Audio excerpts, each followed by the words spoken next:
taken him into the feed store, and Vernon Moore had always been there. Later, when he was in grade school, he recalled being instantly enamored of the little girl with the bright red curls. They had played together like puppies, Dixie being a complete tomboy and, as likely as not, more ready to wrestle or climb a tree than sit down to a tea party with dolls. Dixie Moore, Beau intoned softly. His first crush, his first girlfriend, his first sexual partner. His shoulders sagged. And then she was gone. In the middle of their senior year, Dixie's mother had suddenly left town with Dixie. There had been no warning, no goodbyes, no way to keep in touch. Losing Dixie had torn a hole in Beau's heart. He had never quite recovered and never found anyone to replace her. He'd gone to the prom alone and come home early. Beau stared at the closed-up store.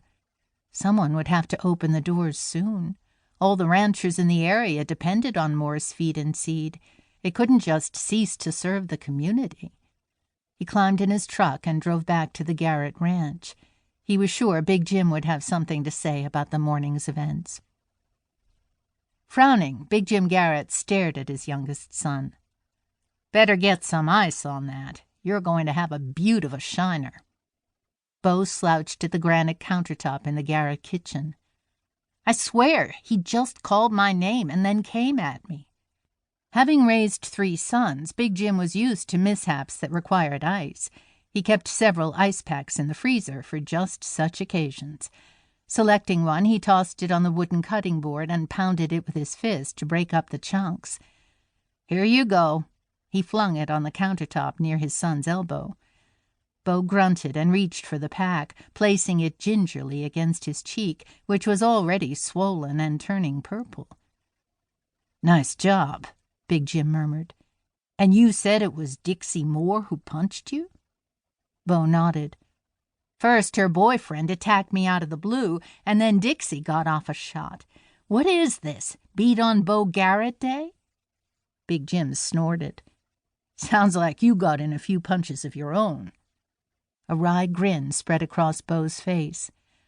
"That I did. We Garretts aren't exactly known for turning the other cheek." Big Jim exploded with laughter. "That's for damn sure." "What happened to you, little bro?" Tyler, Big Jim's middle son, entered the kitchen and slid onto the stool next to Beau. "That's quite a shiner you've got working there." "Shut up," Beau responded. "Remember Dixie Moore?" Big Jim asked. "She gave him that one." "No way."